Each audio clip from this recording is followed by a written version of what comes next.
Setting up some natural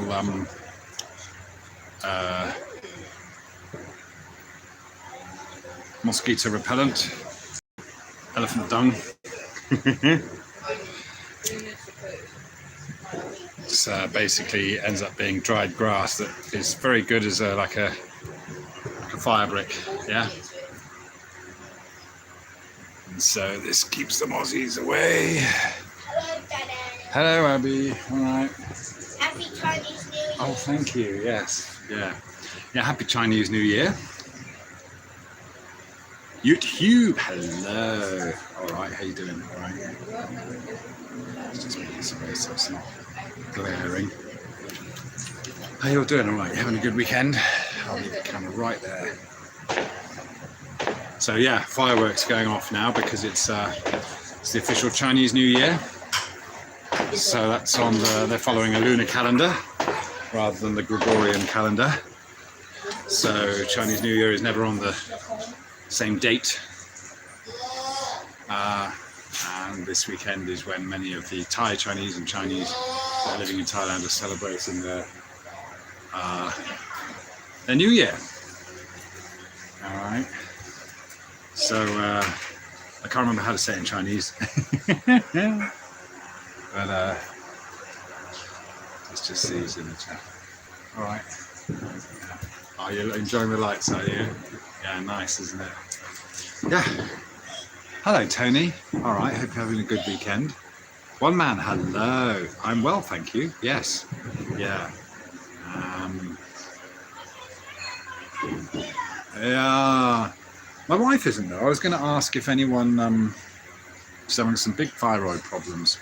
I was asking if anyone would like to know if anyone knows of any natural herbal remedies for thyroid issues. I'm trying all sorts, but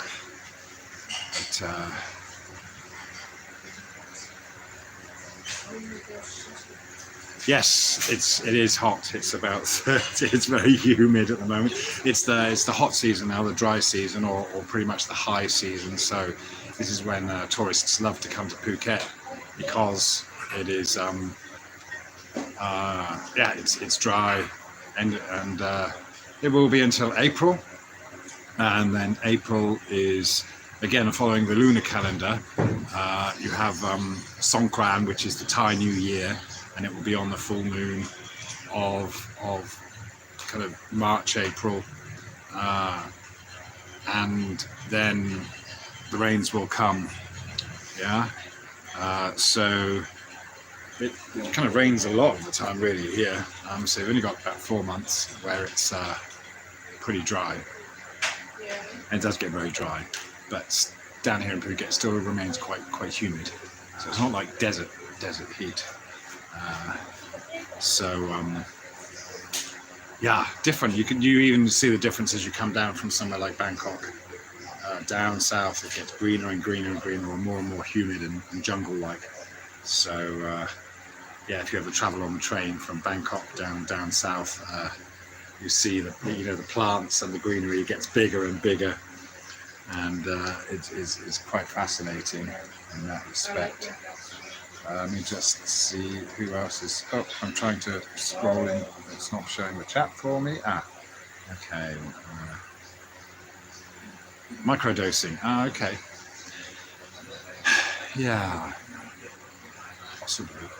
Yeah, well, see, it'd be better to go for things that don't really affect the mental state, you know. I'm trying some tincture. And all that, but yeah, my wife's suffering terribly from swelling, and she's very stiff, and yeah, it's probably a myriad of problems.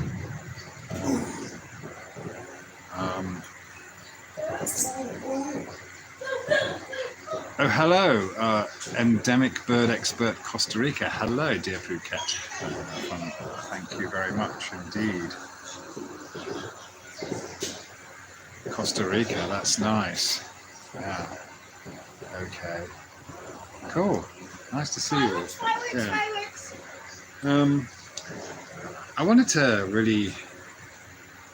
Jimbo, hello. talk about the usual kind of things we encounter as truth seekers or flat earthers, it's obviously very difficult to explain, and you know that it's not something that someone will get, or even this whole awakening process, really, unless they're going through it themselves. It's only people that are going through some kind of proactive awakening that will discover all sorts of things about the situation, the illusions, the delusions, the culture that we are all born and bred and brought up in, the family, the national culture, or whatever. There's so much that gets programmed into us, and we know that coming across something like flat Earth, which of course isn't the usual disk thing floating in space. It's just basically seeing and accepting the Earth as it is and the limitations of what we know, and exploring the possibility that there is much more beyond the limitations of what we know. And of course we also know that throughout history there have been mass propaganda campaigns to create consensus and have stories made up about certain things which, again, as we know, repeated often enough, appear to become fact and widely accepted and become a cultural belief. And as anyone has seen over the last couple of years, we've seen this whole process, and you can apply this whole process to all the other things that we may question and have trouble with, and often just accept and perceive as being everyday normal life, whether it's a financial system or a social system, a government, a form of governance, even labels for government, whether it's socialism or communism or democracy or capitalism. All these things are labels that obviously define a very broad thing, but then end up narrowing everything down. And of course, for each individual, will have a certain kind of interpretation. But what we really live in is a mixture of all of those things when it comes to the way we live. And of course, certain behaviors, certain cultural influences and things have been given labels, often attributed to a person or a set of or an ideal that has been pushed on society. So of course, when you talk about people such as Lenin or Mao Zedong or these other, so whether they're considered a dictator or a revolutionary, it's often their names that are attached to a certain system, and that's a belief that there's a certain way of life that should be followed. And so it becomes a religious thing. But of course, if you're born into a certain culture, often the most difficult thing to see, even if you're dishing out labels for this and that, is the label or the connotations of the label that applies to your own culture.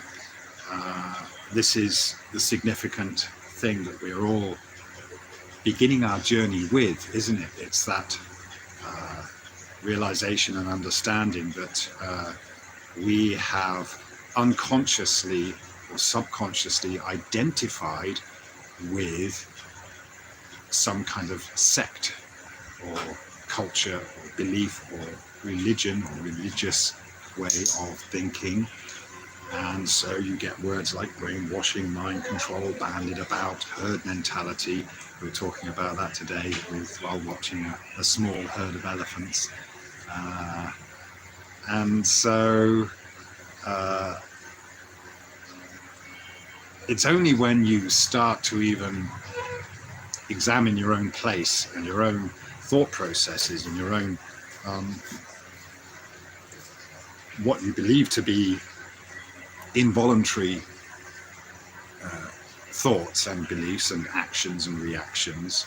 It's only when you start to really study those of yourself and observing those processes going on and creating thoughts and reactions and identity that we start to unravel everything else that has gone into creating certain identities. And so I think maybe just to really go with the real point I wanted to make was that if you're angry or attacking a flat earther or a truth seeker or someone coming at you with any new point of view or something that they may have researched or spent a long time thinking about, and if you react to that in a negative way, or if you have any reaction at all apart from one that is more of a natural recognition, and I think that's what a lot of us have felt when you come across certain truths or uncover certain mistruths, is there's this knowing that occurs, which is something much deeper than the average reaction that you might have, or even if you maybe tend to agree with something, there's something deeper that happens when you have something pointed out that you then recognize as something you always knew all along but didn't actually recognize it. For example, the horizon always being at eye level. A simple one that is I think is probably the same for many of you, that you go, oh my gosh, yes. So that immediately debunks the the reality of how we see the world, immediately debunks all these heliocentric models, yeah, and maps and flight paths and things like that, and the geometry of a globe. It just boom, and you see further than you should, and that's it. That should be enough for anyone with an open mind that's ready to receive such information to open the floodgates and carry on with that exploration. But we know, while that might seem obvious to many of us who are on that journey, God is licking my hand. oh, really? Yeah. It causes an immediate reaction, and usually an unconscious one, or within people that identify with a certain culture. And of course, many of those will be people that trust the science, they believe the science, and they've become very wrapped up in this idea or ideology that we are at the peak of some kind of linear evolutionary progress, or at least we're looking forward to this peak and then getting off this rock and exploring outer space and all that stuff, or create it, or integrating with AI, becoming smarter, becoming more intelligent. But that as we discussed the other day, that's not really, increasing our intelligence or ability to process information, for example, doesn't necessarily make us wiser. And I don't feel that, for example, AI and any integration of it would necessarily be, I'm not an advocate of it, but I don't think it would be really something that we should be too concerned about. It's been very helpful, the way information has been made available to us. It's wonderful. And you get your hands on a computer and the internet, and you can find out so much more. You can absorb more, you can learn more at a pace that really suits you. And we find that we are wonderful receptacles of information. Kids especially are like sponges, aren't they? And there's nothing wrong with that. You cannot stop progress. There's no point in trying to prevent something like that, or make laws and things about these kinds of things. That's just a constant battle. It is what it is. Progress is made in that respect, but that's just one particular direction. The progress we talk about making is coming to bringing things to our attention, or becoming conscious of this duality that we experience in this world, the duality of the cultural mindset that we're talking about, this conditioning that occurs now in our mind and becomes our thoughts, and then becomes our speech and becomes our action. Again, this goes back to this is why the Eightfold Path, the Four Noble Truths and the Eightfold Path is is important to understand, because we're talking about right thought, right speech, right action. Yeah. So this is that awareness of what's going on in the mind. So you're becoming an observer of the mind, and then you're realizing that your mind has been conditioned in a certain way. And then, of course, what you also see at the same time then is those that are not ready to see that are still being carried along by all those cultural influences. And it's not until they have some kind of moment or moments, or make some kind of effort.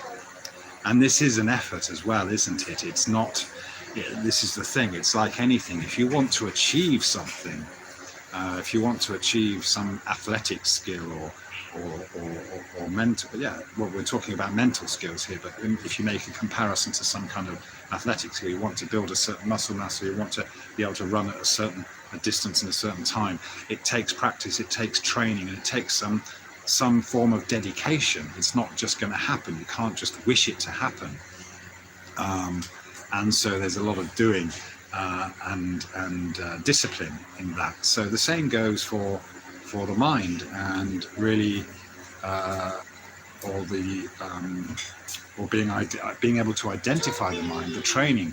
And so you have to actually get into this training mode of noticing what you identify with, noticing those triggers that become emotional influences, and so you're identifying. So when you again, just this is coming to that point again where, if you're angry or attacking someone because of something that they've told you they believe, or have found out, or realized, or discovered, and you haven't done any research into that, or you haven't even been in the same place as that person, then you are identifying with a belief. Yeah, but often that's happening without knowing it.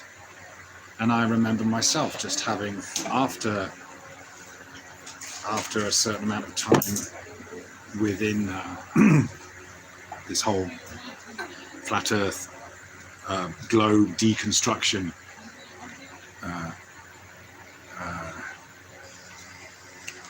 progress, then you come to that realization that I was enshrined in a belief. I had a certain belief that had to be systematically broken down, and in that way, it's very scientific. It's a scientific breakdown of observing and seeing what has influenced your thought, and it's usually propaganda. And it's funny how we can all read 1984, and most of us, even Globers and anti-fat earthers, I'm sure they've all read it or seen the movie even, and other things like that, that scholars have done, or experiments that have been done, and then we can know that these things go on, but it's still difficult to see ourselves being wrapped up in those things, isn't it?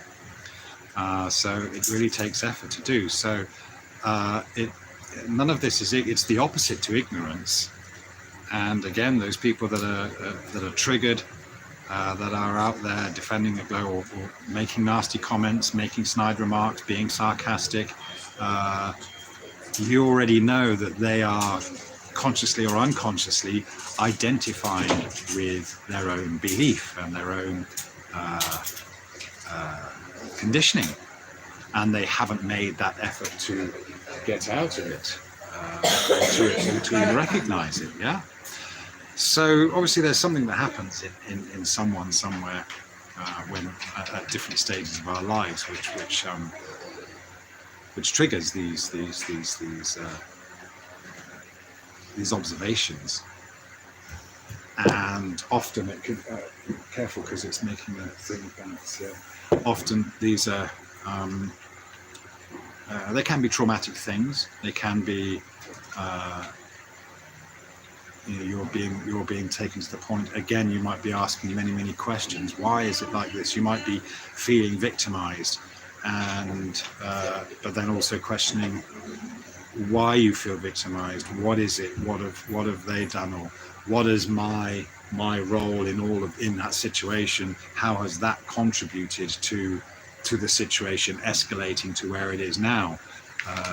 It does take two to tango, of course. So these situations can't come about unless there are two, and that includes ourselves, being involved in that. So again, we often unconsciously get swept along with that.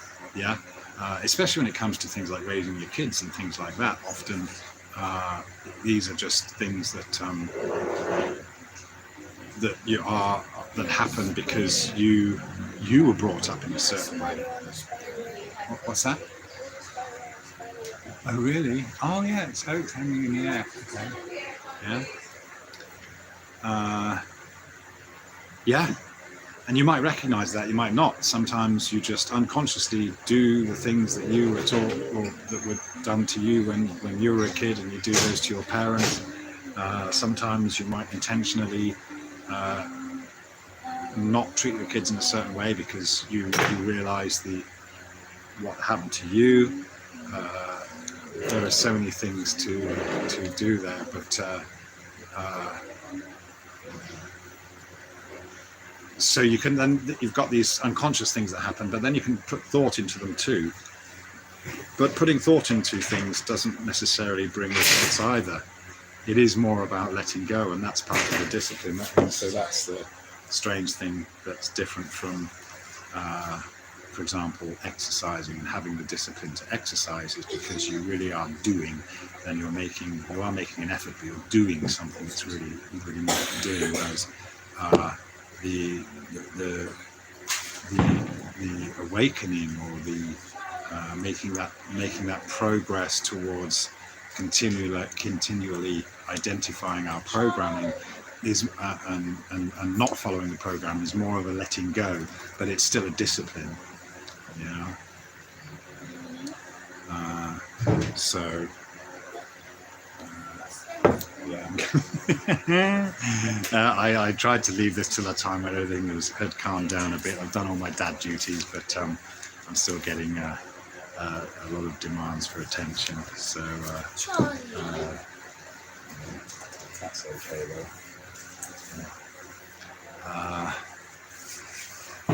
So it looks like we've got quite a few people in here. Sorry that my daughter's jumping up and down on the so, I'm trying to bring the chat up. Okay. You just say hello. Who have we got in here? All right. Totally light. Oh, okay. Hang on. Sorry. Just give me a sec while I get back through these. Okay. Steve HV. Hello. Josh Corey of the Iron Realm. Hello. And knowing beyond knowing. Okay. Yes. Okay. One man. It's a knock-on effect. If that's a lie, and that means, yes, okay, and that scares most people from looking into things. Right, I think there is. I've sometimes heard that kind of admission that I would have to give up everything I know, and that's quite frightening, obviously. And there's actually this conscious decision not to go there, not to. Okay. Abby, could you try not to be up and down so much because it's jiggling the phone here and nearly fell off. Okay, it's all right. Just be careful. Thanks. Okay.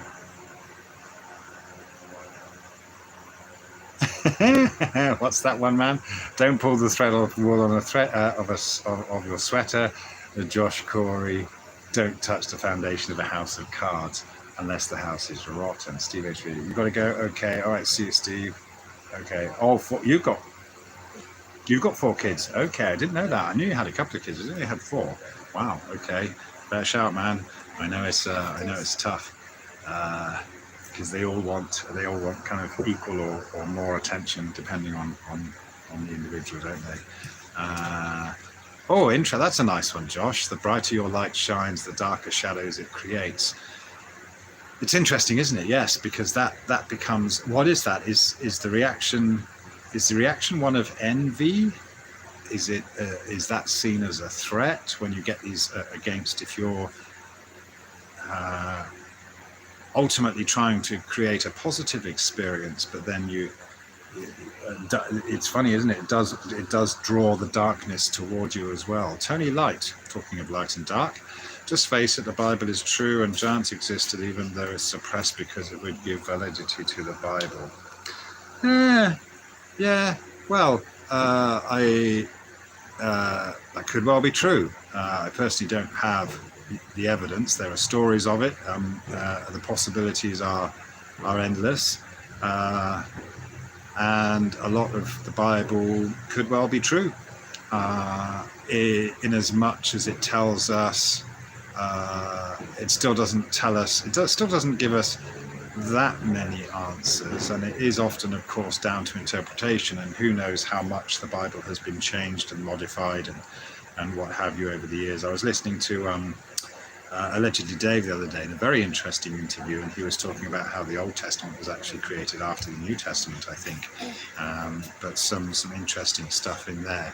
And yeah, there's mythology here of giants and all sorts of creatures, and just like the other day we talked about these other realms and things. So I think ultimately that is this realization. We're in a realm, and obviously we're all looking for a purpose. We're all wondering what that purpose is, and we also realize, and I think many people realize throughout their lives, so many people do realize that they are not fulfilled with the things, especially the material things that we are told do give us some kind of purpose, whether it's a label, whether it's an academic achievement, or a certain license you might have. Sure, these are things that are recognized for effort, but to be honest, that happens anyway in life, regardless of whether you have a piece of paper to prove it or not. Things become established. Word of mouth is always a really good barometer. You might well have a degree, you might well be a lawyer or something like that, but that still doesn't, there's still a lot more to it. It's still a lot more depends on your conduct. Again, are you following the eightfold path? Are you having the right thought? Are you having the right speech? Are you having the right actions? These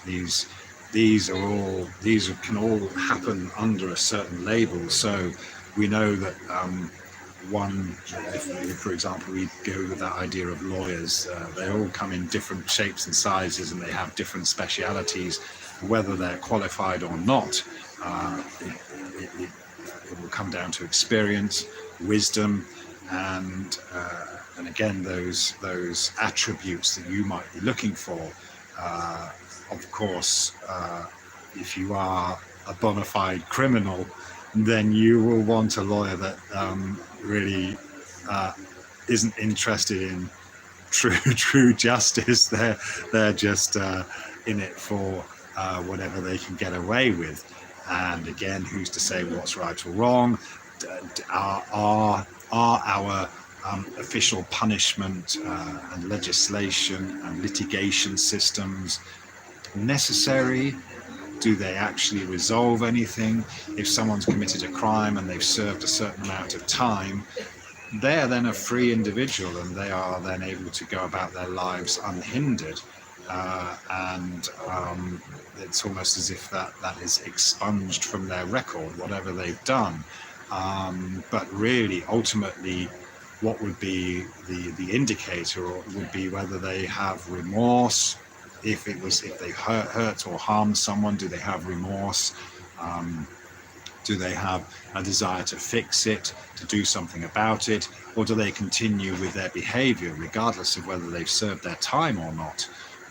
And will the karmic implications of what they've done then have repercussions? Again, this could be regardless of what they've done, or what time they'd served, or the punishment that they might have endured, devised by man. You could, if you like, only say that you only answer to God, or you'll accept God's punishment, what have you. Okay, fair enough, whatever.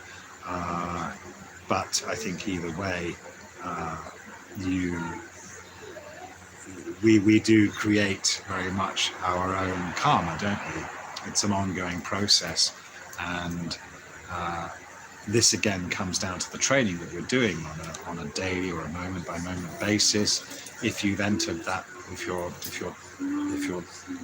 you've entered that pathway and you're trying to walk that path, it's often it's one step forward, 2, 3, 4, 5, 6 steps backwards, and then you're forwards again.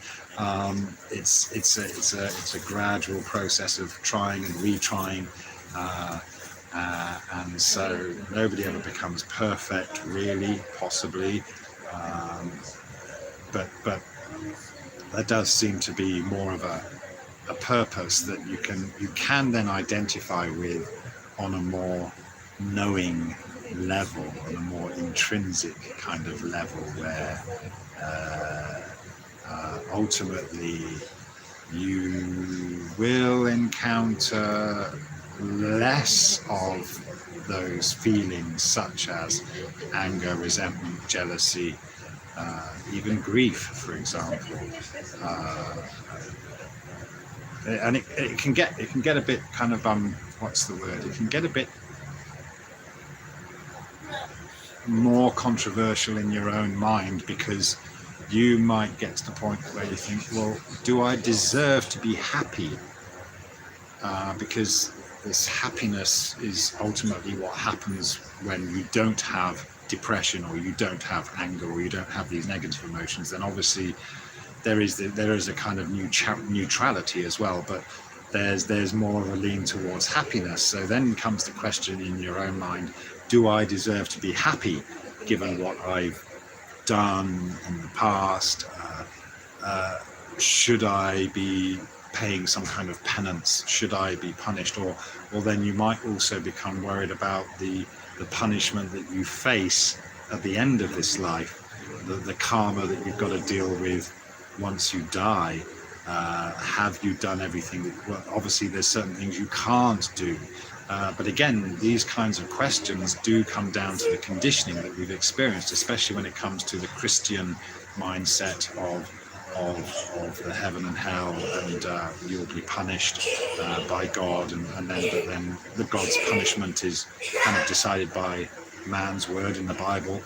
So when you say statements like the Bible is true, well, you don't know that to be true. You don't know that statement to be true. There might be a lot of truth in it, but again, it comes down to interpretation. But the truth really is that we have an experience in this realm that does very much depend on how we perceive ourselves as having that experience. Are we a victim? Do we identify with a certain profession or qualification or status? Because if you do, then you are going to suffer, and your life is going to take a certain direction. But again, the suffering can bring about these realizations, because we're all on different paths and we're all having different experiences, and we're all suffering. There's no doubt that again, this is that first noble truth, which is really fascinating, is that you will experience suffering. Everybody experiences suffering, and animals experience suffering, and plants experience suffering. We all experience suffering in this realm. That is a given. And so the thing is that you have to have that realization that the suffering in many ways is often an illusion, aside from, of course, things like being born into a physically painful experience, or maybe you're born into starvation and things like that, poverty, or abuse and things. Of course, there are these multitude, infinite levels of suffering, and that's the thing. You can't then really say that God, however you perceive God to be, as a benevolent being, but you can see this realm for the truth that exists within it, and our experience in it is that we will definitely experience suffering in many ways, in many forms, and the extent to which we suffer could be down to things that we just don't know or can't make head or tail of, because we don't remember usually the life before, if there was one, or the experiences we had before. So maybe, for example, a plant or an animal, whether it's an animal that's born into captivity or it's going to be slaughtered, maybe possibly, if it's raised just for its food or its eggs and kept in horrible cramped conditions, it could be, rather than a benevolent God, that this realm is one where we will experience suffering no matter what. So the degree of suffering that we experience could be down to a myriad of reasons, and it could be down to it could be karmic implications, and that's not necessarily something that needs to be proven in any way. It's just a possibility. But again, the fact is we will suffer. So again, when you identify with a belief, or you identify with a culture even, you are going to experience suffering. If you if you continue to be closed-minded about that, or even unconscious, not aware, in other words, of how that cultural conditioning influences your everyday thoughts, actions, words, and so on. Yeah. So, and this is the freedom. This is what's so exhilarating about this. Whether it's flat Earth or other realizations, of course, it's very depressing, and there is a process we all know about, where you go through the denial, you go through the death, you go through the mourning, and there is the depression that follows, because you're giving up the old self, and there is a bit of a vacuum, there is a space, there is this emptiness that's left, because you are leaving behind something that you were very attached to, because you identified to it. Yeah. So again, we see that, and I suppose that the training that, well, not the training, or the discipline that would then come is to not get into those arguments, not to try and prove a point. Again, it would be futile often to do that with someone who is set in their belief. So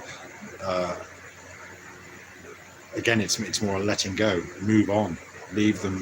There's nothing you can do, even though you might want to play your role in saving the world or freeing the masses. It's probably not going to happen until you completely let go. And for example, there are a lot of famous monks here in Thailand, past and present, and when they're in flow, when they really are they become conduits. They become conduits for this intuitive knowing and knowledge. And again, this is a science. This is something that doesn't have to be written down. It doesn't have to be in a Bible or a manuscript. I mean, it often is, but it doesn't have to be, because that knowledge is always there.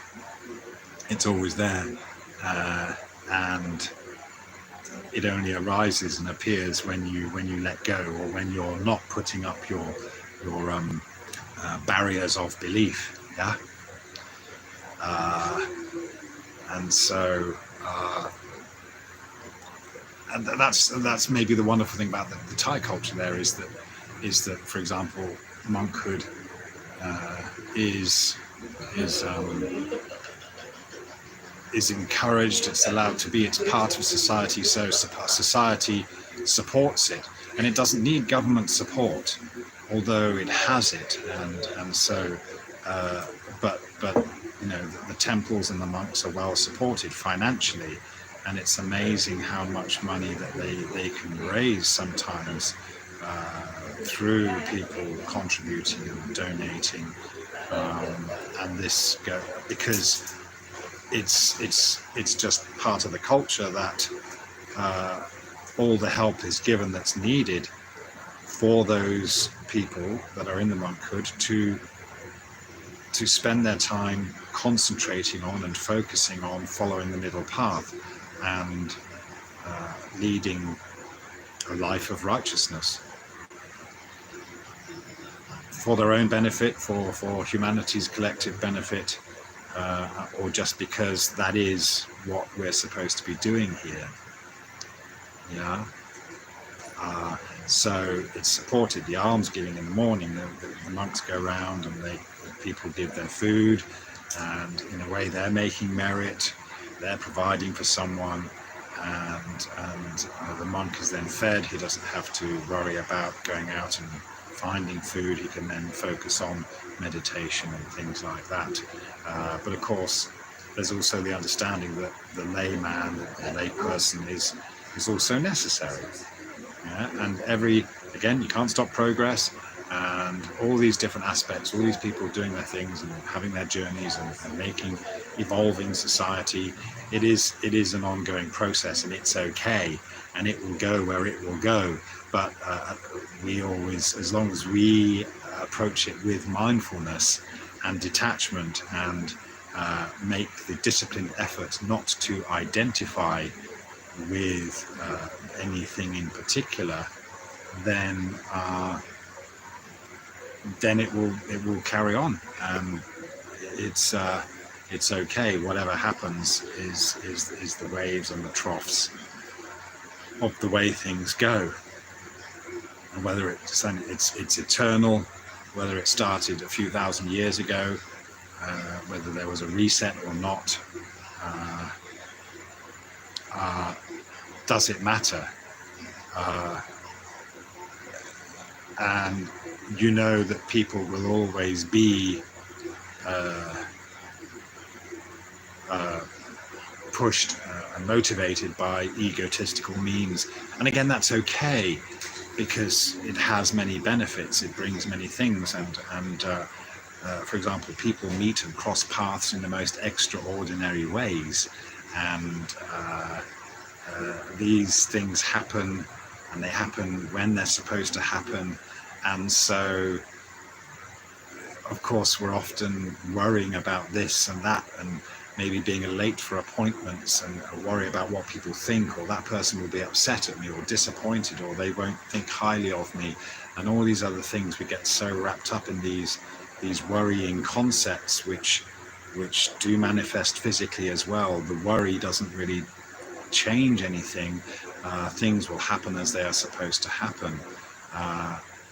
Well, again, that's arguable, that's debatable, I suppose, because you can always change. You can always take, left, right, middle path. Yeah, it's there are always options, and the outcomes are possibly quite infinite. Yeah.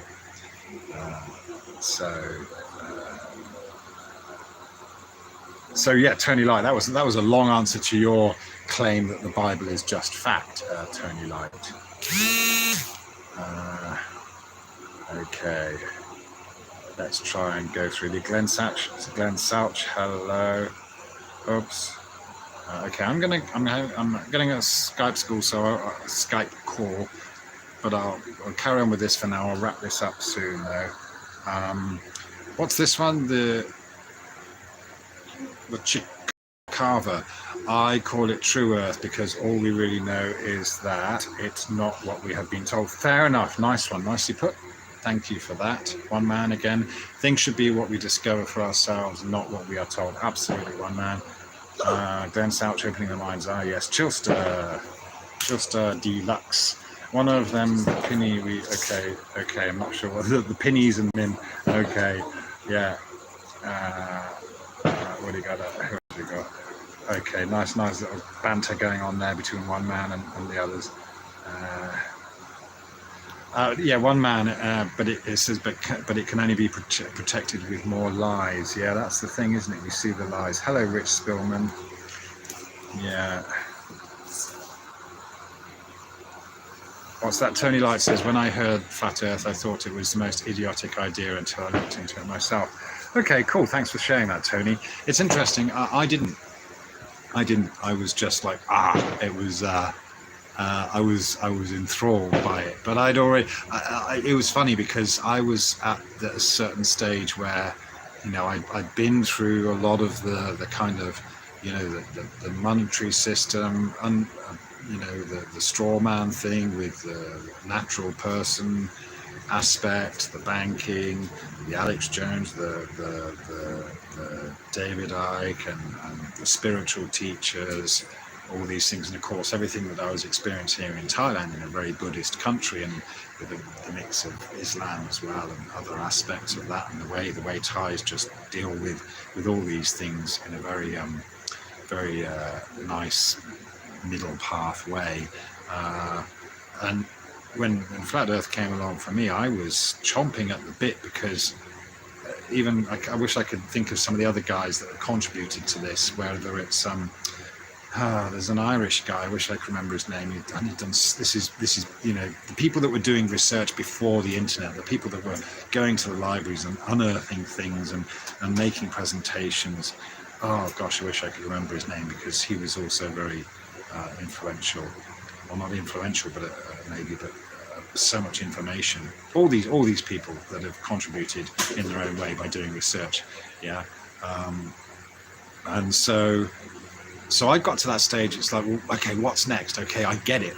It's all kind of, it hadn't fallen into place.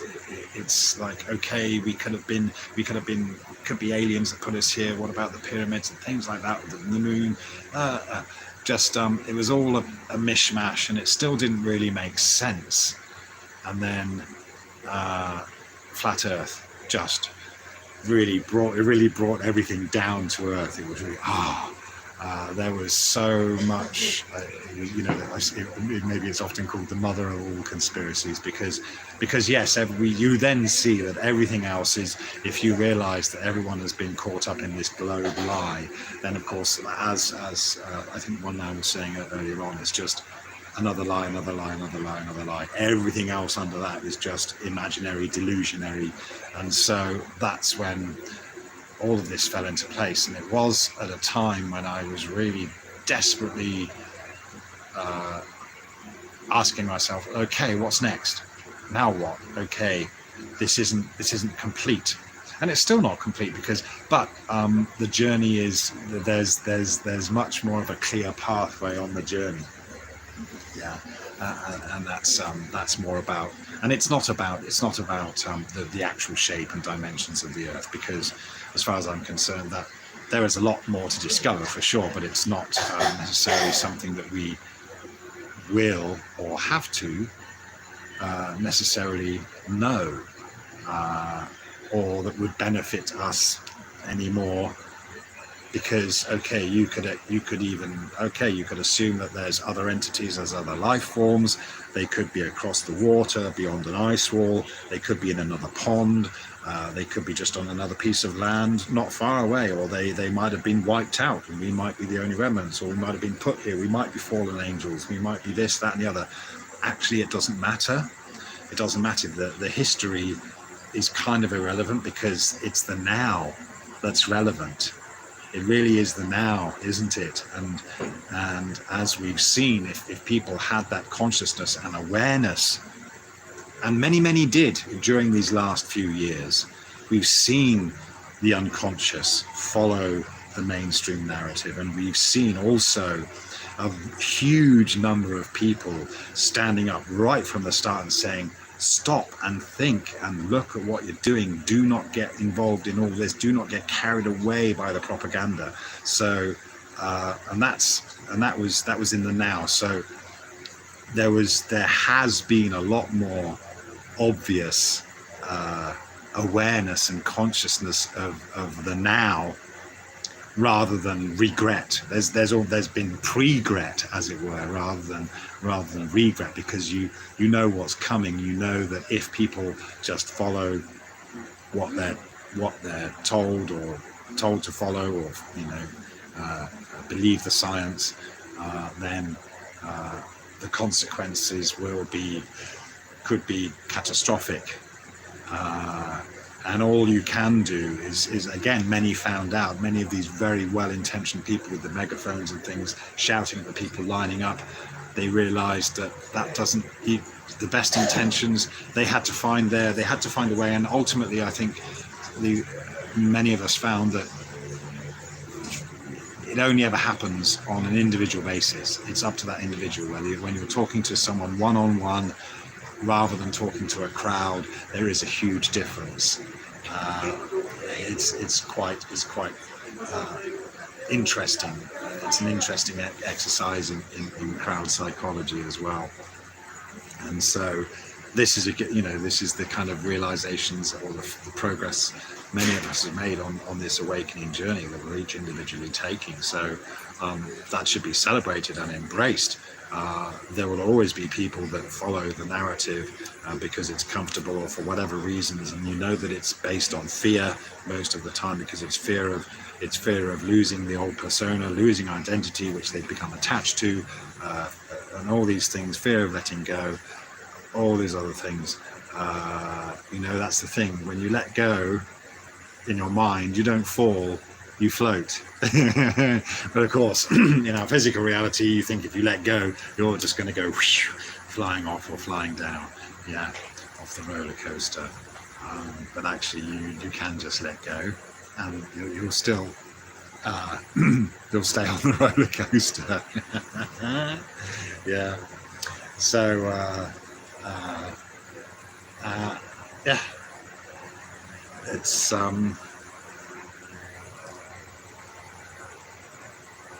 a journey. Let's carry on reading, going through the chat here. Chilster, okay, you'll watch it later, okay. Scotty Dog, thank you, sir. Okay, just see who else is in here. Okay, AR23. Oh, thank you. Scotty D, New Year's, April the 1st. Yeah. Rich Spillman, Tony Light have done a bunch of investigating with airplane altitude indicators, gyros. Yeah, they prove a flat plane. Yeah, absolutely. You don't need to know too much about them. It's just obvious. I mean, if an artificial horizon is showing you level, and it shows you whether you're doing this or this, and it doesn't change. Level is not a curve. Straight is not a curve. Flying straight and level is not flying a curve. Yeah.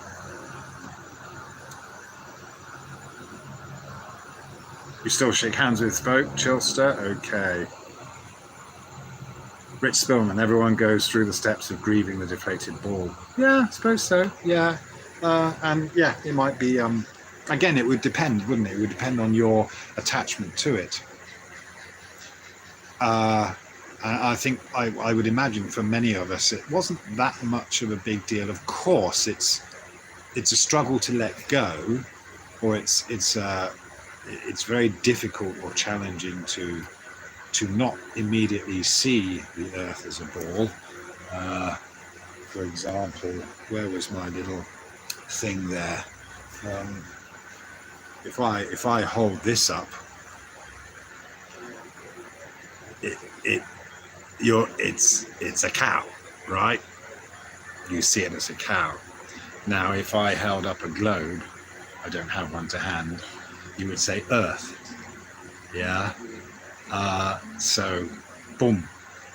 Or if you said earth, you say the earth, and a picture of a globe comes up in your mind. That's what's been put in there, just as this has been put in our heads as a cow.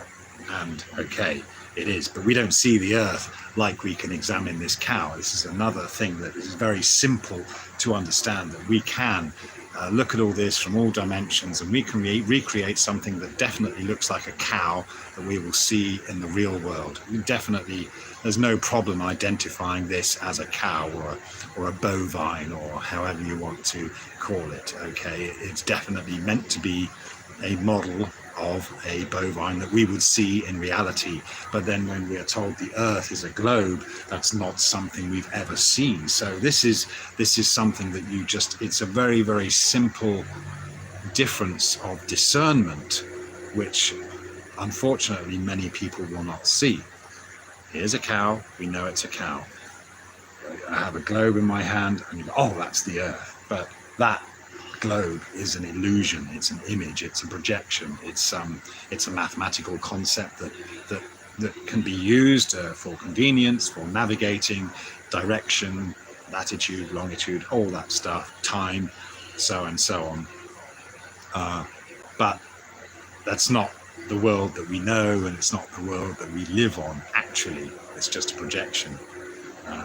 But it's different, because we can be in space, we can see this cow from the outside, but we can't see the earth as you're looking, in the same way that you're looking at this plastic cow now, can you? You can't actually see the earth. But of course we see a globe and we automatically we hear the word earth and we automatically assume a globe. So that, I think that was leading on from yes, there's an attachment there, but it's how emotional that attachment is depends on a lot. But obviously one thing you might have seen is that for a lot of people, just a rocket going up in the air is somehow proof of the globe. This identifies with the globe belief, rockets. And of course, because we know that they're supposed to do orbits and go around, we know that's what they're supposed to be doing once that rocket goes out of sight. But again, this is really, really, really simple stuff. It's like what happens once things are out of sight. And we're seeing it from our earthbound perspective. We're not seeing these things happen from outside. We can imagine it, and we think we're smart for being able to imagine it. But anything could be happening, and so again, it's really, it's that discernment, isn't it? It's having that discernment that you do not actually know, just because you see a rocket going up, that it is actually then going around a spherical earth. You have no idea and no way of proving that. And that's just reality. That's just something that you can accept, whether you believe in the globe or not, or whether you other ways that you think you can prove the globe. But things like Cavendish experiments to say mass attracts mass and all these other things are not proofs. The proof would be, here's the cow. This is a cow. This is a model of a cow. You can go and see one in reality. Okay, there's a cow, and there's another one that looks similar to a cow, and that's got horns. This kind of thing is really easy to prove.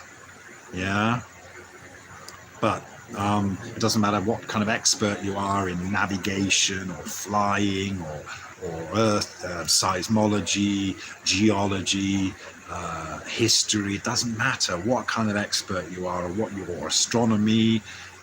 Doesn't matter. That doesn't prove anything. It doesn't give you the outside view of the earth, the same kind of view you can have of a cow, a model cow, and a real cow. where you can really make that comparison.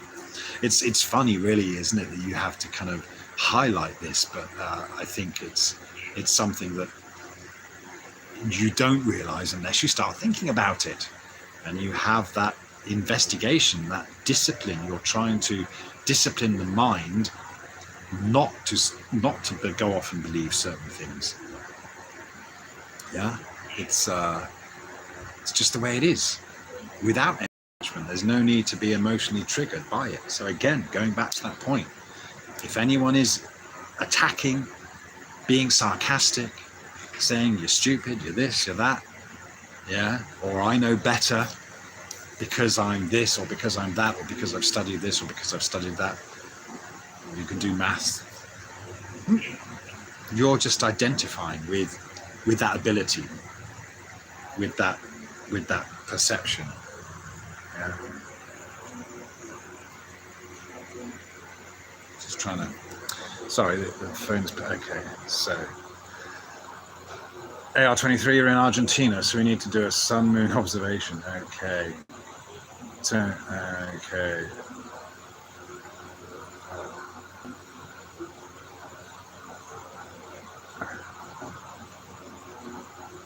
V. Thomas, hello.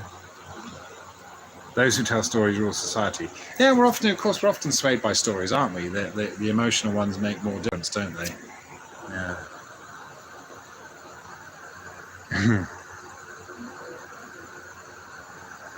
Yeah, some great comments there. Guns of Navarone, Robert. Cheers, Nick. Thank goodness you are streaming now during Arwen's show. I seriously cannot. Okay. All right. Well, thank you. Yeah, I don't really like to make comparisons and stuff, so but I appreciate the nice sentiment there. Borders are for races too. Boris Chops, hello, long time no see. All right. Rich Spillman. What's that? There was also a YouTube vid by the US Army showing how the indicator should work, but if it did, blind instrument flight would be impossible. Okay, you're talking about. Okay. Scotty Dog, I'm on fire. Life is usually what happens when you're busy making other plans. Yes, it's a very succinct comment, that, isn't it? Because yes, you're constantly worrying about things and what have you. Chilster, I find that the things that happen bad turn out to be blessings in disguise. Absolutely, absolutely. So often, people say, I wouldn't, I've had this has happened and that has happened, but I wouldn't change it because you know that it's formed who you are. Of course, yes, there are things that you might want to change and things you realize later on that, well, that would have been okay. I could have dealt with that. But you didn't, or whatever, something happened, you didn't take that path, and that can't be helped, can it? And that can be certain things can be traumatic. You missed an opportunity, or you let someone down, or something like that, or it could have been even worse. These things can plague your conscience. It can plague your conscience for forever. There are certain things that you might they just become stuck, thought patterns, memories, and you do maybe they can affect you. Understandable, it happens. One man says, could it be the human body is more of a gel cell for the soul? They say our body is made up of cells. Are we in some interesting? Yeah, well, I said, yes, in many senses, right? And I suppose, yeah, we are trapped and we are limited, although we are very capable a lot of the time. And it's interesting, isn't it? For example, if someone's maybe born disabled, or they have an accident, or they lost an arm or a leg or something, and then some amazing scientist or something or doctor comes along and rebuilds them. It's amazing how those kind of things can come together. That does actually remind me of this story of the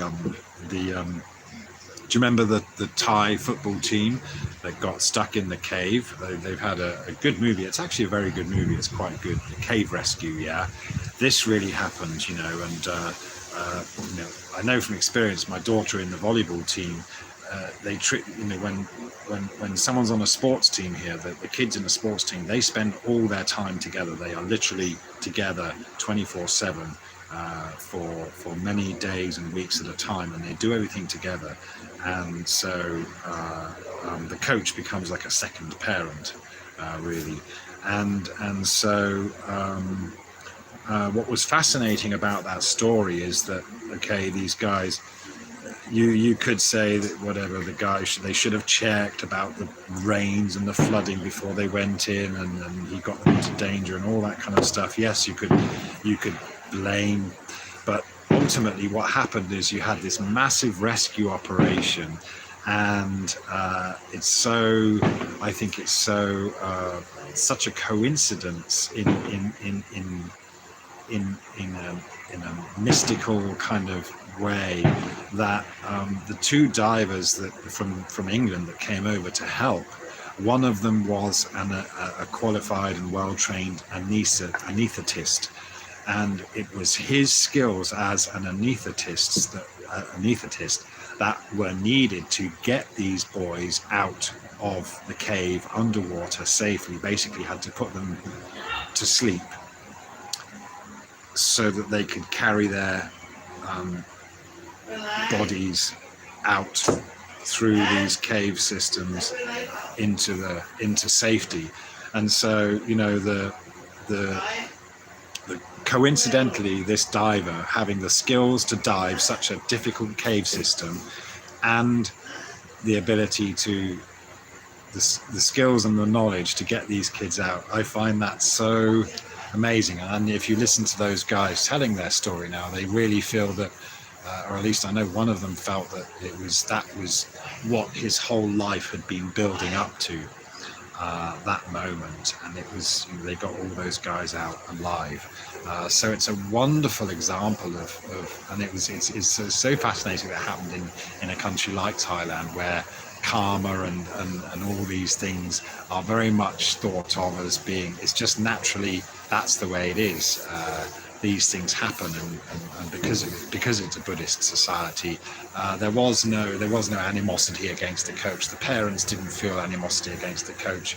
There was a lot of faith that it would be all right. So it eventually was, and I suppose there's that intrinsic belief that again, these things happen for a reason. They're supposed to happen, and that's just the way it is. So there's no blame gaming. There's no court martials and litigation and such, which you might have had in the West to try and justify something, or to try and mete out some kind of fairness or something, or punishment. It's again, you can leave those things in nature's hand. And when I say nature, I suppose you could say nature you could use as a replacement word for God, because it's not a person. It's not necessarily supposed to be benevolent, but it's the universe doing stuff. Yeah. Okay.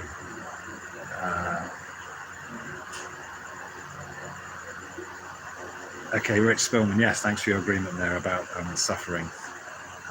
What's that? AR23, I respect the fact that Santos is on board with FE, because I wondered why the likes of David Icke did not bring up the FE in the past in his books, so he became a red flag. Billy Meyer too.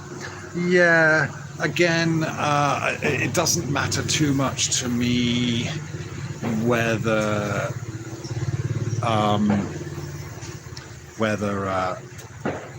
they end up saying, okay, the earth is flat, or I'm a flat earther. I think because ultimately it's the earth is a realm in which all these mysterious things happen, and there's a purpose, and we're all having our own path. So it doesn't really matter. It doesn't. That's the thing. Ultimately, the actual shape of the earth doesn't really matter that much. What matters is the understanding that we're in a realm. And we should definitely, I'm sorry, I'm just lighting up this thing. We should definitely be looking toward treating this experience as a learning experience, as a college or something. Again, whether we are aware of it or not, that awareness can come about. and say, oh, I'm in the classroom. Okay, I better get my head down. I better study. Yeah, it's like that realization you have before your exams. You know, you might have just been skiving off, and then you get closer and closer to the exams, and you think, okay, all right, I better start taking notice now. And so really, I think a lot of this is also, it's just about growing up. You know, it's common to talk about the globe and referring to that as being similar to the Tooth Fairy or Santa Claus and what have you, because they are illusions and stories for kids. Yeah, and so, well, what's the alternative? Well, there's not necessarily an alternative. I think, you know, in many ways, you know, that there's a spiritual world, and it's okay to let kids think about things like that. Maybe there are other entities around us, and fairies and what have you. Who knows? Trolls, in the real sense. All those kinds of things. They may well exist, whether they are in a kind of a dimension or a frequency that we can't see. Anyone who's done things like mushrooms or acid or whatever will have had that realization that you can see a lot more going on. You can see waves in the air. You can see kind of frequencies. You can see light. You can see pulsing. You see things. You see so much more going on with these wider pupils, taking in a lot more of the information around us.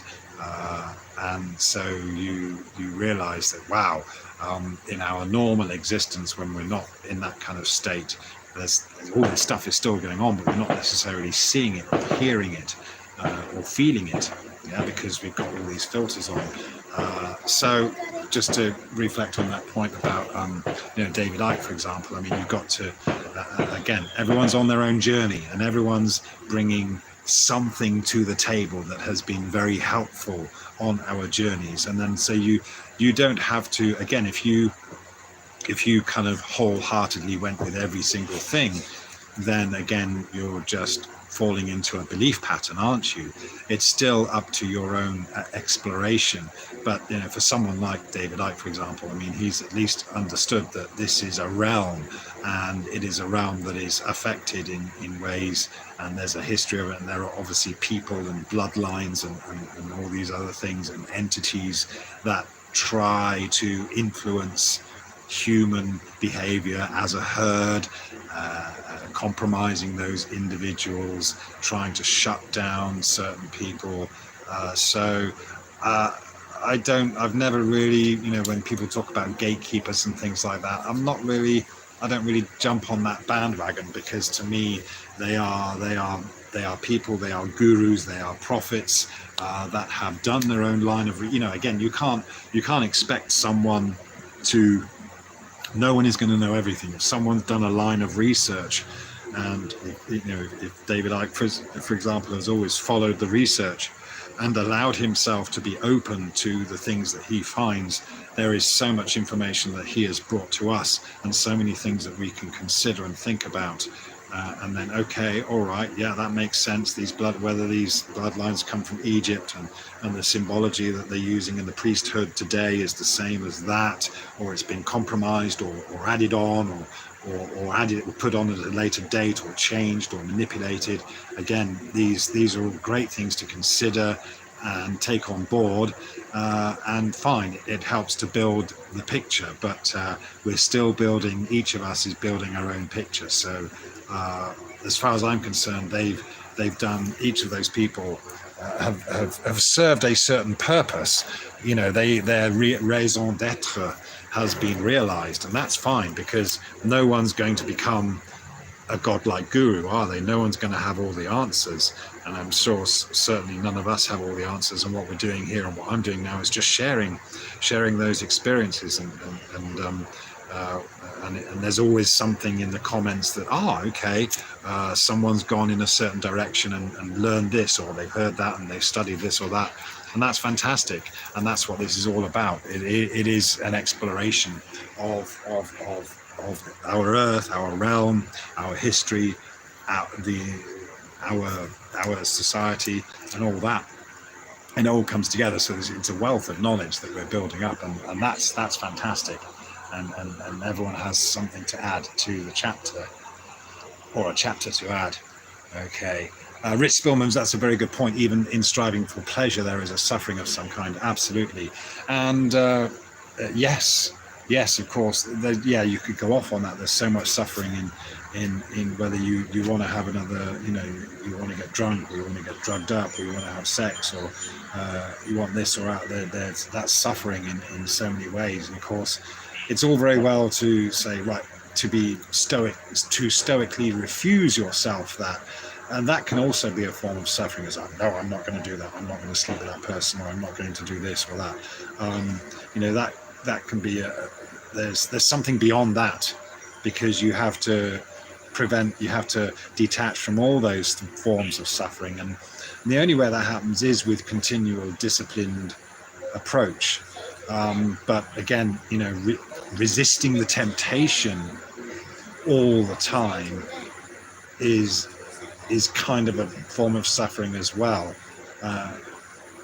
It's kind of, sometimes it's like going down the rabbit hole and then coming back up again, isn't it? You go down, there's all these things, and well, the thing is, if you kind of took on everything and you tried to become everything that you are supposed to be, then you're kind of forcing yourself into this unhappy situation, right?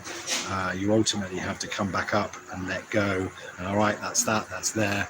And this might relate to something like veganism or something, and then maybe start abstaining from meat, and then you might go back to it or whatever. Especially if you go back to that idea, well, okay, animals are having their own form of suffering, they're living out the karma, and you're in some way instrumental in that by again, I'm not saying that's right or wrong, I'm not advocating either way, I'm just saying that it's something that you can think about, and you don't necessarily have to feel guilty of going back on certain things that you might have thought you had to do in order to gain certain merit or enlightenment,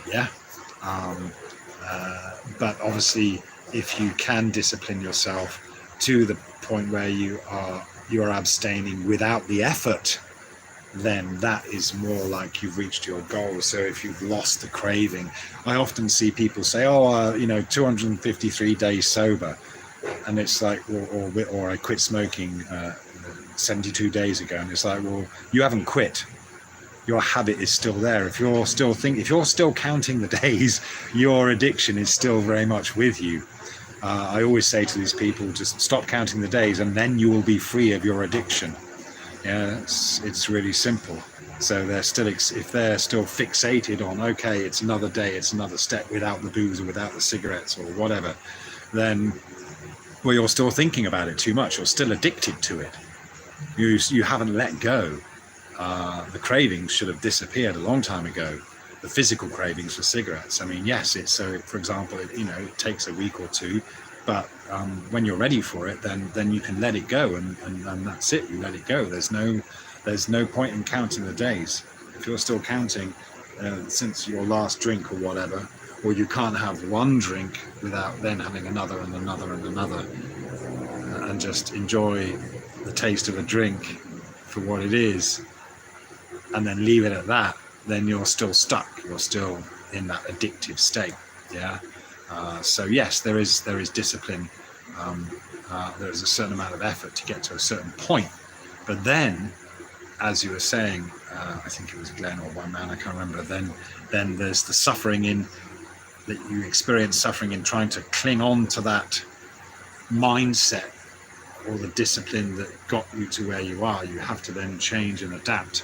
So there is this progression do you see what I'm saying? Does that make sense? Yeah. That's how I see it anyway, because, yeah.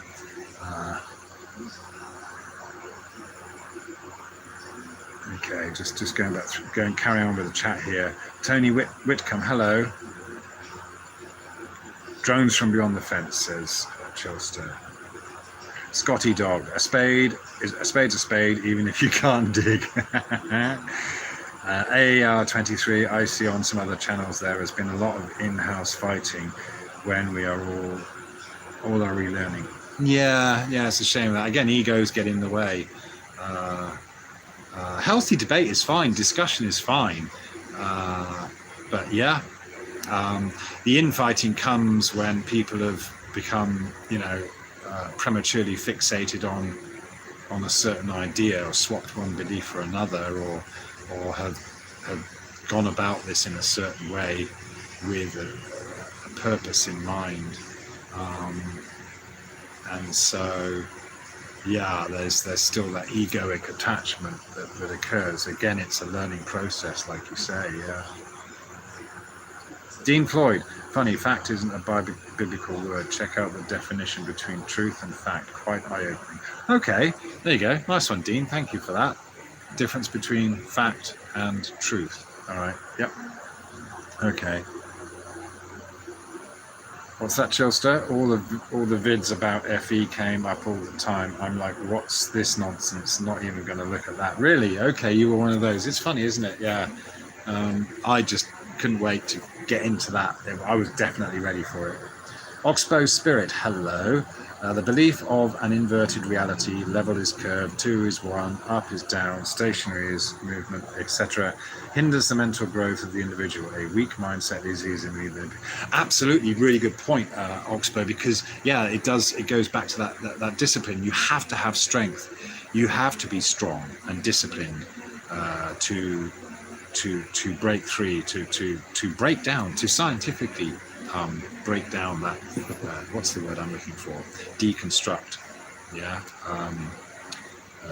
the globe, yeah, and all the other stuff. Of course, the globe is not just the physical shape; it's the whole thing. The globalism, it's the whole global culture, the way that global thing is in our lives.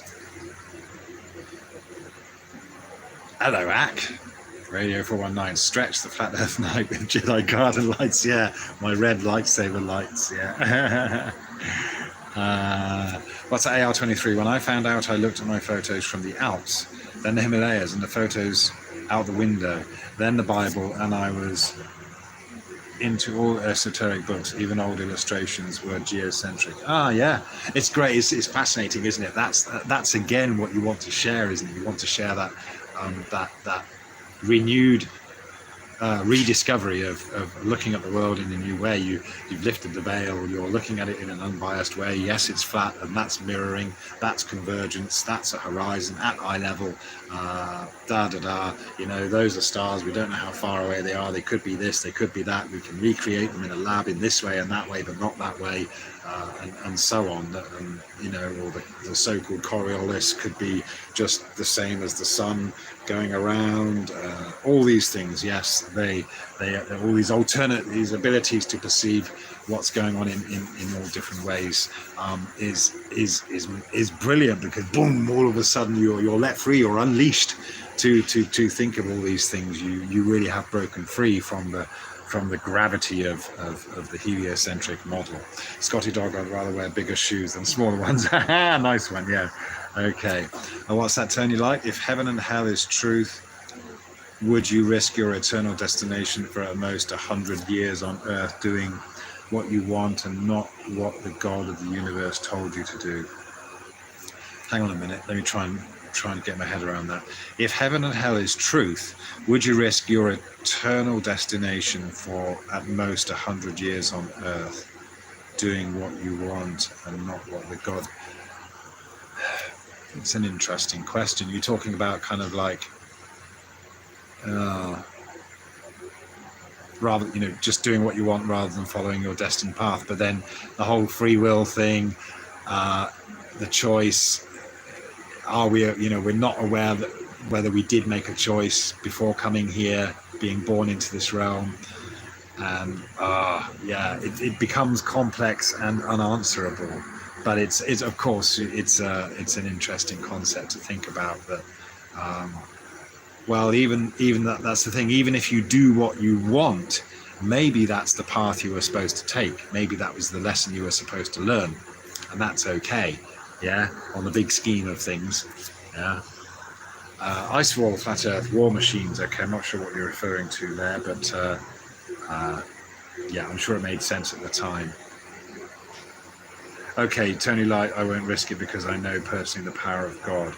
Yeah, does that make you God-fearing? Does that, the power of God, again, is that the power of karma that you're talking about? Really, I would say that's a definite, the power of karma.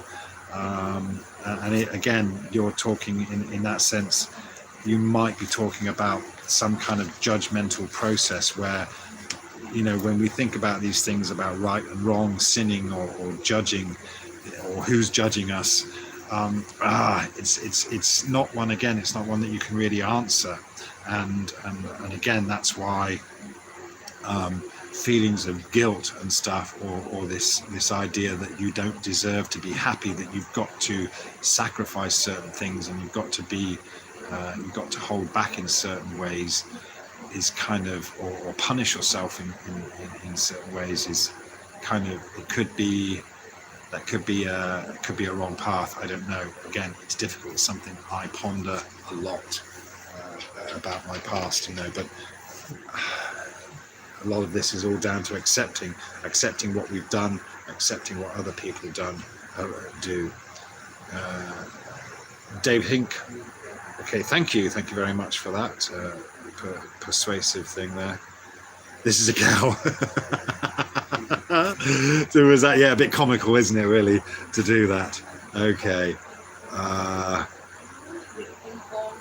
Okay, the Supreme Architect, hello. Oh, Dolly the sheep, I remember Dolly the sheep. Yeah, was that real? Did they really clone a sheep? Who knows? That could, again, that's just like, it's just something they told us, right? And a sheep for the sheep. Yeah, just look like any other sheep. Oh yeah, that's a clone, that one. Brilliant. I'd forgotten about that. Okay. The Supreme Architect. This attachment is survival for them. People believe in something that they can survive upon. Yeah, nicely said. Tony Light, AR, sadly people are ever learning and never come to the knowledge of the truth, and the truth is Jesus Christ. I've researched everything under the sun and nothing changed in my life until Jesus. Okay, that's fair enough. And again, your path, but the label Jesus, again, that has so many connotations and interpretations. And who was or is Jesus? Was it a person that was nailed to the cross? Really, was it someone that died for our sins, etc.? Was it just another guy like the Buddha, like Muhammad, like Gabriel, or whoever that were messengers or that tuned in? These are just recent examples but there's so many other people that are doing the Jesus thing, and so it's quite funny, isn't it, when you think about, for example, the Catholic Church and all that wealth. Compared to, for example, the Muslims. One thing about the Muslims is the way they dress. Their traditional dress is really because what they're trying to do is dress as people dressed in the time of Muhammad, and so they're showing their respect for that time. So whether it's with their head, whatever. There's all these things, and of course it can get convoluted, and you could talk about whether women are being enslaved and what have you because of this being covering themselves up, again, that's up to them. We don't need to get in their face about it necessarily.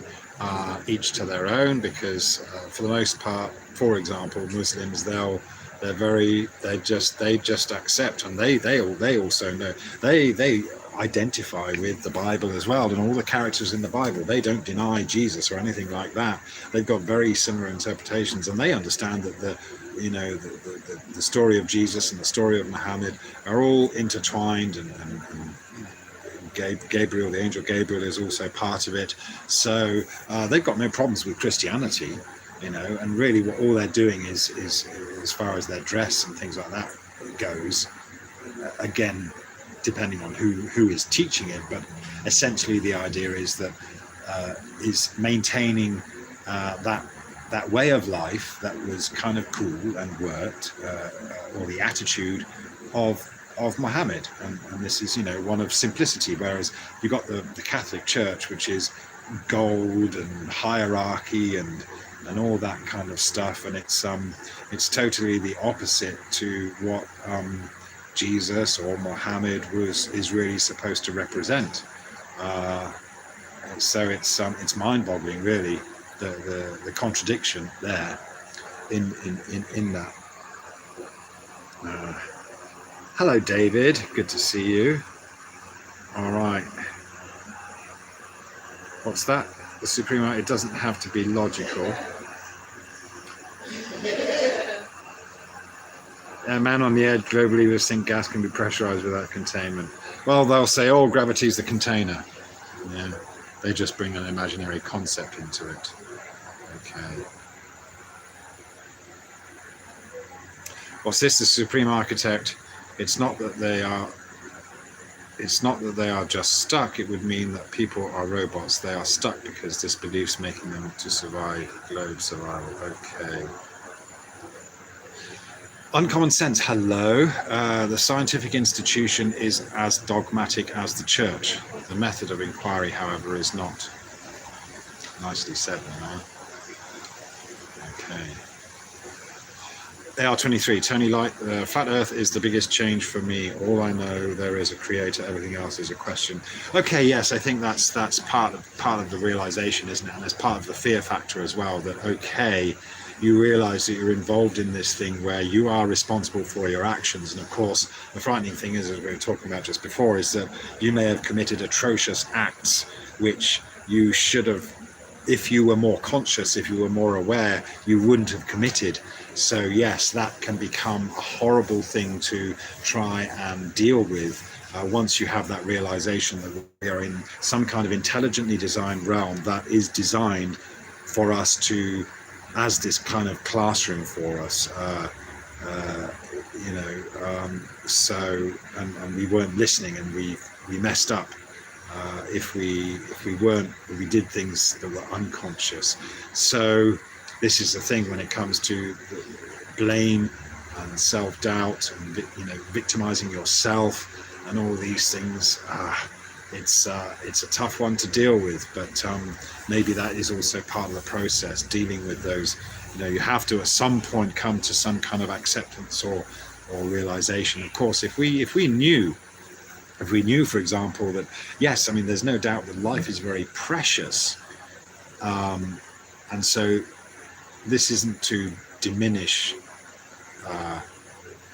the preciousness of life, but if we knew that, if we really knew when we came here, oh, I'm having another round, it's another roll of the dice, and there'll be another one and another one and another one. If we knew that it didn't really matter, but it matters at the same time, just like it matters when you play a game with certain rules, that you play by the rules and so on, then of course things could be very different. But then that then raises the question, are we supposed to know? Would it benefit us or not if we did know? Yeah. So who knows? Is the slate wiped clean? Do we redo the karma? Oh, it's again, it's a very frightening concept to consider and think about, heaven and hell. But as I was talking about the other day, I think with the Four Noble Truths, that this life is definitely a chance, and we feel it. We know that it's a chance to improve oneself, or to separate the self and the I, or the am, however you want to call it, the being, from thoughts and all that stuff. That's the challenge. That is definitely the challenge. The suffering again. Addressing the suffering, recognizing the suffering, accepting the suffering, and then dealing with it. Yeah, and so being very much more in the now. When you're in the now, with presence, with consciousness, then you start following a much more fruitful path. I mean, there's someone who's keen of saying, "Oh, what has flat Earth done for you?" Well, it's not about what it's like. It's more than that. It's the whole thing. It's the journey. It's like that's just one part of it, and it's done. It's traumatic. But it's beneficial in so many ways, because you're not trapped in so much suffering. Doesn't mean that the suffering suddenly ceases, but it's a massive step in, okay, right. You really come down to earth. There's more of a solid foundation for the next onward journey. Yeah, you're free of those delusions. You're free of all that stuff, the suffering. You're free of that suffering from the belief and the attachments. And again, back to that point where if you're angry, and even if you're a flat earther, so called, and you're angry at the people, the globers, I think it's a different kind of thing, because often when you're confronted, if you're a truth seeker and you're confronted with lies, and someone's blatantly lying to you or making up lies about you or assumptions, then of course that makes you angry, not because you're hurt, because just because you hate lies and you just want the truth. Whereas the other way around is if you tell the truth to someone who is still identifying with those things, who's still having a very unconscious lifestyle or mental state, then the truth makes them mad. You know, the glober gets mad when you're telling them that the earth is obviously level. It's not a globe. And the things that they have in their mind that piece this globe together for them don't do any such thing. So you're not saying the truth is that we live on this flat disk. You're not saying that. You know, the truth, you're saying the truth is that the globe is a projection. We understand that that is not our reality, and that's it. The rest is open to much more exploration and question. And that truth hurts and it angers. But then if you flip it around, it's when someone tells lies to a truth seeker, that it's the lies that create the anger. Yeah, you see, so there is definitely a difference there, isn't there? Yeah, okay. Well, man on the edge, why do globe believers think level means curved? Well, no, it's not that they're just again, they're thinking that they can try and come up with something to, it's like, okay, it's a safety net, isn't it? And that's just like, okay, you just obfuscate it, and they're relieved to find a way to stick to their belief. Scotty Dog, all church spires have always had spears and perimeter tapes to protect this technology and was earthed to grounded. Yeah, it's fascinating, isn't it? Yeah, it was wonderful to take my daughter around to some of the cathedrals in England. Unfortunately, there's some that we didn't get to see. We went to Bristol Cathedral. There was a couple of others we went to see, but we just couldn't get in. There was I think, Bath. There was something going on at the time. Yeah, Bath Cathedral. There was a few we tried, and we didn't get to see inside them, but there's something very, very cool about cathedrals. I love them. Yeah.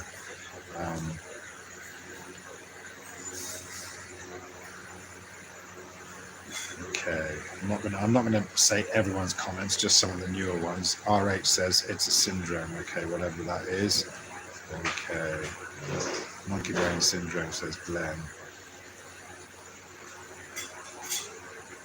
What's that, Tony Light? Timothy 6:20. Science falsely so-called is, in the Greek, literally pseudoscience or pseudo-knowledge. This pseudoscience is nothing other than evolutionism. Okay. Man on the edge. What do people who believe in karma think dying babies did to annoy karma? Well, this is it. You see, man on the edge. You know, it's like this is the problem that you encounter when if you're trying to put that. It's like the Stephen Fry argument. You know, he's an atheist, as it were, because if you perceive God to be a benevolent being that will only grant you certain, or grant you a good life if you follow him or believe or bow down to him or her, whatever, then how come there's all this suffering from innocent people. How come innocent people suffer? How come innocent animals suffer? How come innocent babies suffer at the hands of people that may or may not be well-intentioned or bad-intentioned? Yeah, we can't answer that.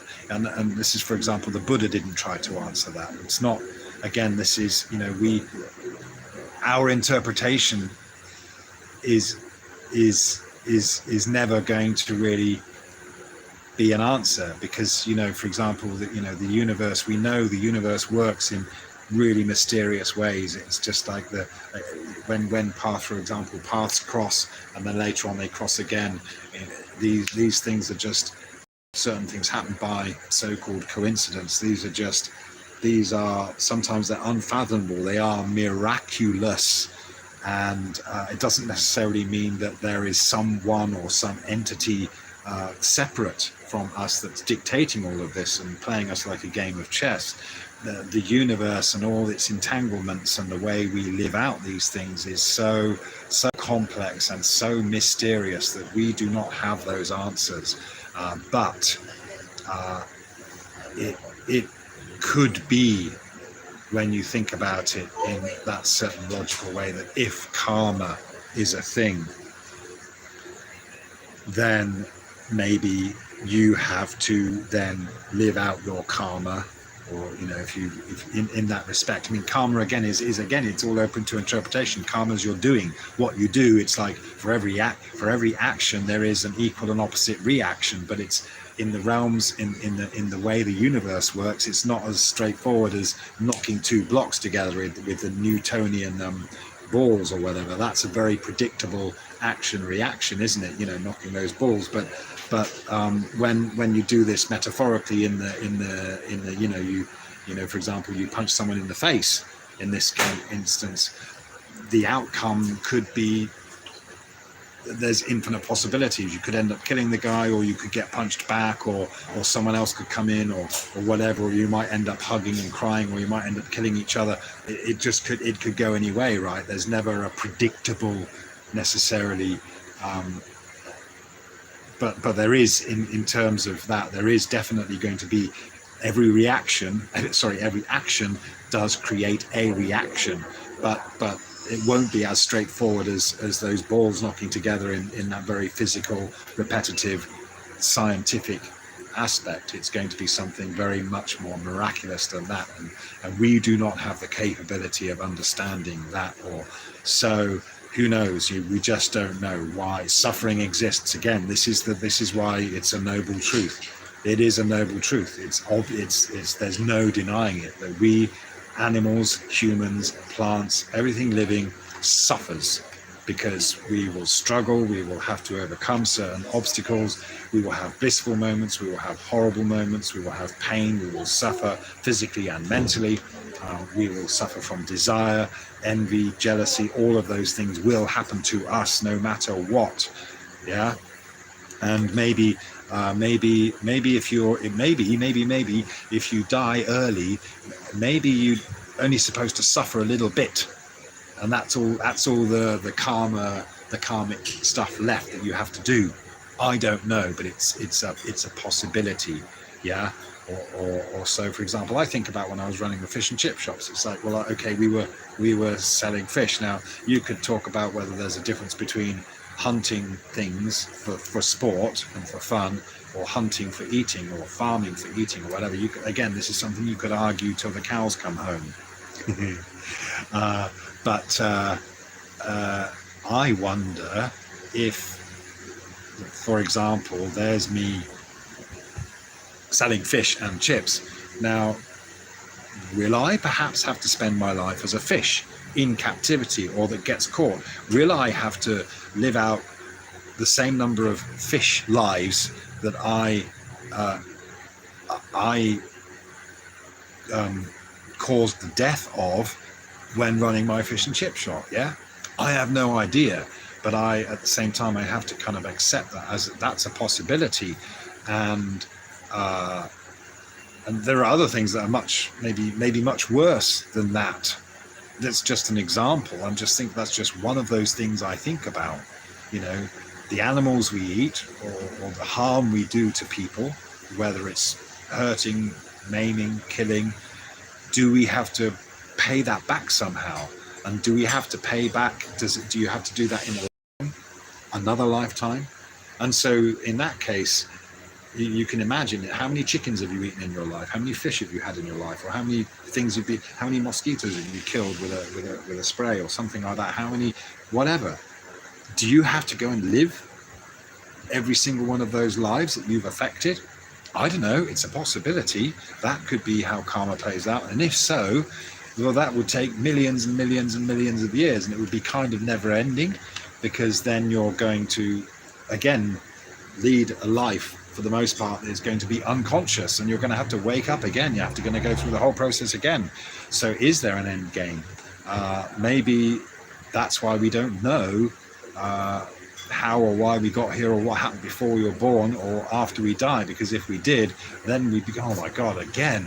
It would be like, that would be another form of suffering aside from all the suffering, but that would take it would, life would take on a very different perspective then, wouldn't it, if we knew? So there has to be again, it's just like exploring space or finding out what the stars are and things like that. Really, we can have lots of theories and we can study and we can repeat, but we can't actually know. And I think, and that's not about giving up.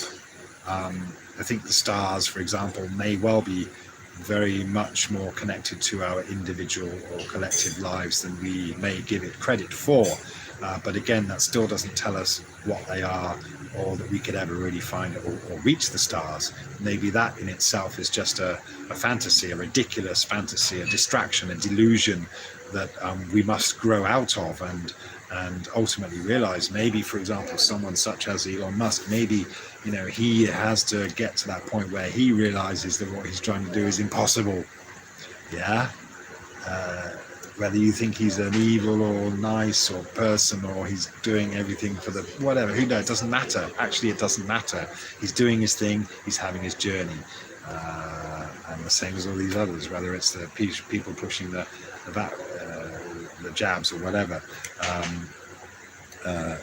Yes, there are psychopaths among us, and will they ever change? Do they remain psychopaths? Do they go into the spirit world as psychopaths? Do they? All these questions remain that will remain unanswered, I'm sure. So we do get a limit. There is a limit to our understanding. So I suppose there's, the suffering that we experience can also be that the desire to find out things that we can't find out, the desire to know more than we are supposed to know. That's a form of suffering, or the desire to live for eternity. That must be actually a massive form of suffering. And surely, if you desire to live forever, or try and outlive it, or cheat death, for example, that must be an intense form of suffering. Hang on, I've got a cup of tea here. Just a second. Yeah. Because you're just trying to go against all that. So, wow, I hope I'm not blabbing. The Supreme Architect, it's all about survival. People believed in monsters back in the day. It was ridiculous, but they survived because of this belief. They just stick together to make them survive. Okay.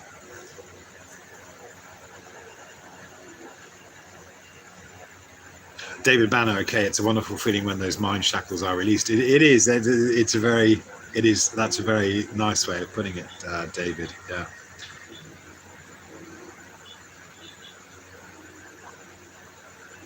Okay, the Supreme Architect, I think you seem to want to clarify that you don't project slaves upon globers. They are just people like me and you, but they want to just survive. Yeah, okay, that's a good point. Chilster, I would say karma has nothing to do with it, but you never know what the parents have been up to.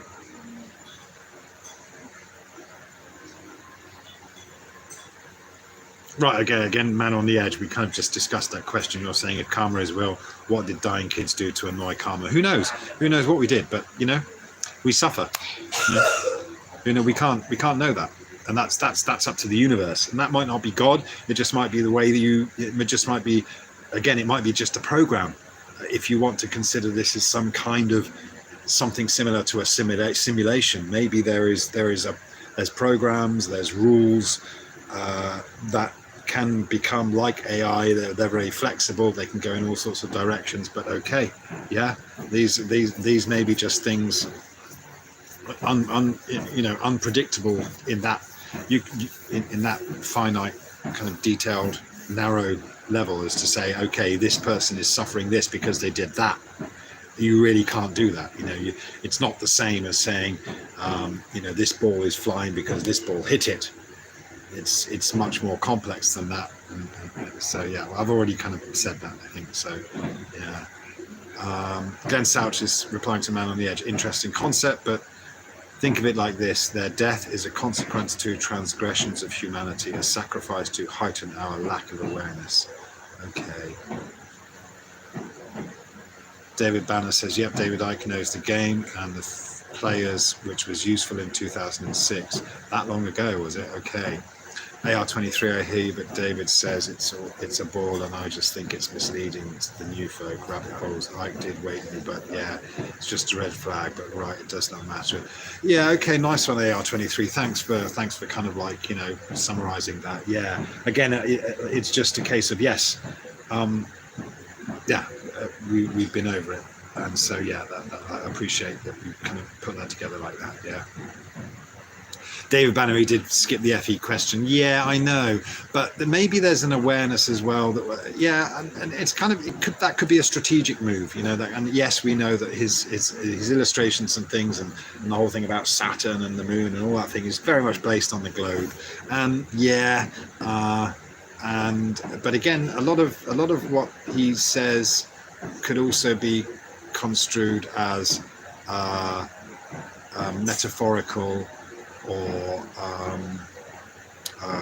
it's just like, stories that kind of are told in a way that we can relate to, but again, it still doesn't, if you're talking about entities and reptilian minds, or even in a physical form, it's it's still almost quite beyond our comprehension, isn't it? So it's very difficult to actually bring into any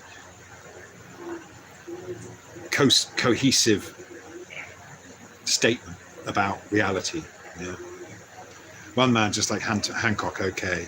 Yeah. Yeah, Man on the Edge. I wouldn't trust David Icke as far as I could crap up a hill. Yeah. Well, again, we've been over it. I think there's no need to kind of redo it. Tony Light says, karma has nothing to do with their death, plain and simple. However, it's a spiritual war between good and evil, and Satan comes to kill, steal, and destroy God's people. Again, I am open to that. There's good and evil, and yes, we can be, they influence us in all these different aspects. Again, to what end? Is it supposed to be that way? Are there any consequences? Are there punishments for being evil? Yeah, it's still, yes, it's a black and white way of saying it, and it still leaves open to question as to what your preconceptions are about good and evil, and really, if you anything that you look into, any history or whatever, you see, whether it's some kind of bloodline or whatever it might be, some continuous some conflict throughout the ages, or some feud or something. There's always this back and forth, and it's, if that person hadn't done this wouldn't have happened, and so the trail of breadcrumbs becomes so scattered and ultimately irrelevant, really. Yeah, I think.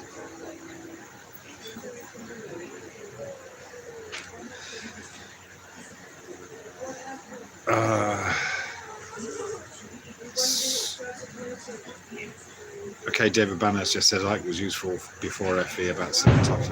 Yeah, I'd agree with you there. Yeah, I still listen to him occasionally, and of course, yeah. Actually, we were. I think most of us are probably all caught up now, aren't we? If David Icke says something about what's happening in, with Davos or whatever like that, I was like, well, yeah, okay, yeah. Again, great for the uninitiated, but we're all. I get that's the thing. At least whether he's a flat earther or not doesn't matter. He sees it. He sees the illusions, the delusions. We've all, he's helped in that way. We've all kind of deprogrammed from that. Chilster, you're addicted to making and smoking joints. Interesting that you say it like that, because the making of them is also an addiction. It's part of the thing. Yeah, sometimes you'll see someone with a bunch of half-finished joints in the ashtray, because again, it's a distraction. Yeah, just the rolling the joint or handling the cigarette or whatever it is a distraction from a thought process. It's and that's what addictions are. They really are just these attempts to block out a thought process. And this is the thing. This also comes with the awakening. That's why addictions do eventually die down, I think, or you at least get to that point where you can put yourself through becoming unaddicted to things, because you're ready for it then. Because an addiction is usually covering up a trauma or preventing a trauma from encroaching, and so as soon as that thought, that negative thought about or traumatic thought or memory comes in, reach for the cigarette, start rolling a joint, and it's kind of, these are all distractions that we do, and I think that's what essentially addictions are. Yeah. All right. I'm going to have to wrap this up fairly soon, because I'm got to get back to the family. Okay, Supreme Architect, thank you for your agreement there.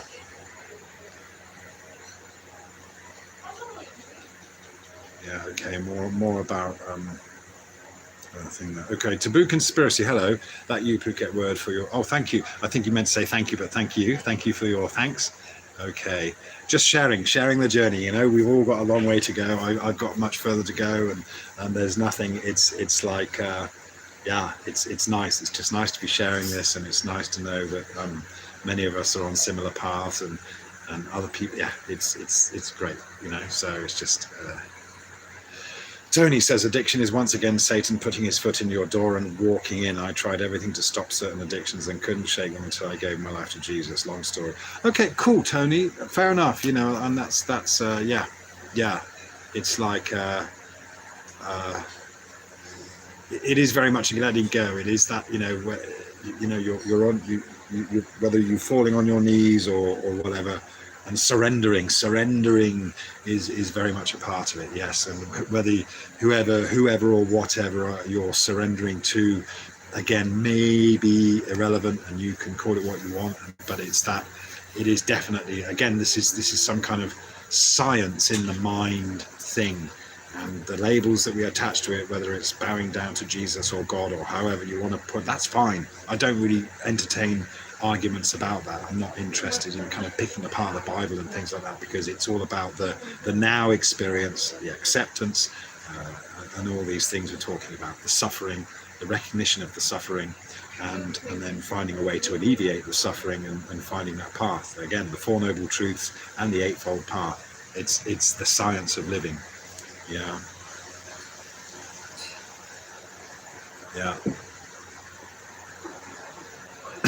What's that one, man? I've been out in the sea catching eel with my hands. Man, they're slimy things, but do you mean taste great? Yeah, I don't think I've had eel. Yeah.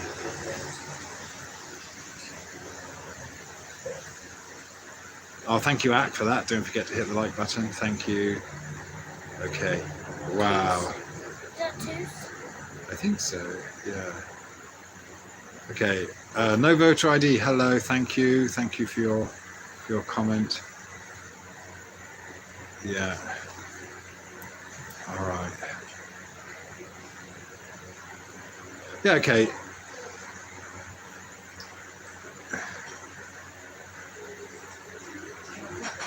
Sorry, I'm really going to have to kind of scroll down these because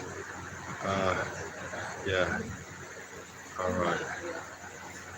Ooh, there's so much chat. You know what? It's already coming up 2 hours, so I'm going to have to apologize if I'm missing your chat. I'm just going to see if anyone's kind of asked anything directly. If not, what I'd love to do is kind of, if you want to reiterate something, please feel free to add it to the comments later on. Yeah, I'm just seeing if anyone's actually sorry, it will just take me hours to go through the chat, which is fantastic that you're really contributing, so thank you for all that. Oh my goodness, wow, I was so far away there. Oh, okay, there's one. South, east, rising sun. Does the earth have two poles? No idea.